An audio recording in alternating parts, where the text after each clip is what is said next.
Guys, সবাইকে জানাই শুভ দুপুর। তো চলো আজকে একটা নতুন রেসিপি শেয়ার করি।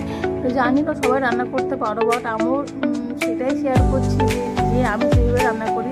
তো চলো ভিডিওটা তোমরা পুরোটা দেখো, ভিডিওটা স্কিপ না করে পুরোটা দেখো। তো প্রথমে দেখে নাও, কড়াই বসিয়ে দিয়েছি। তারপরে কড়াইটা গরম হলেই আমি এতে দিয়ে দেবো সরষের তেল দিয়ে দেবো। দেখো দিয়ে দিয়েছি। তারপরে যে কেটে রেখে দিয়েছি আলু।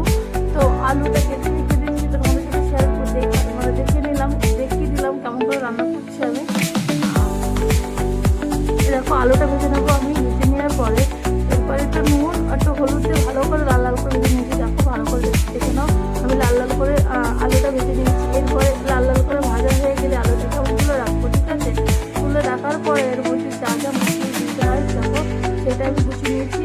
মিক্সি বাটিতে নিয়ে নিয়েছি। একটু ধনে একটু জিরে একটু লঙ্কা নিয়ে নিয়েছি। পরিমাণ মতন ঝাল দিয়ে যেরকম খাও সেরকম করে নেবে।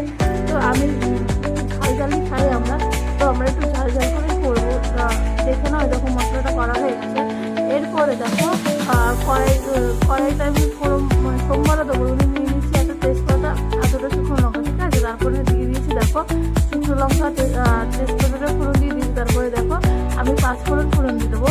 পাঁচফোড়নটা শুকনো লঙ্কাটা ভাজা হয়ে যাওয়ার পরে না, তারপরে এই দেখো ওই পাঁচফোড়ন দিয়ে দিয়েছি। দেখো শুকনো লঙ্কা পাঁচফোড়নটা ভাজা হওয়ার পরে না, আমি মশলাটা করে রেখে দিয়েছি সেই মশলাটাই দেবো, ঠিক আছে। তো দেখো দিয়ে দিয়েছি মশলাটা, আর ভালো করে সুন্দর করে কষিয়ে যেতে মানে থেকে তেল ছাড়ে, ঠিক আছে। তারপরে দেখো তেল ছাড়া হয়ে যাওয়ার পরে না, আমি প্রেসার কুকারে ডালটা আমি সিটি মেরে নিয়েছিলাম।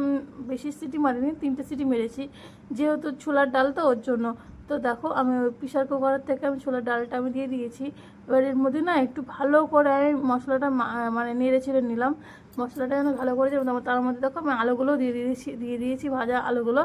এরপরে দেখো আমি গরম জল একটু নুন দিয়ে দিলাম। দেখো নুন পরিমাণ মতো নুন দিয়ে দিয়েছি।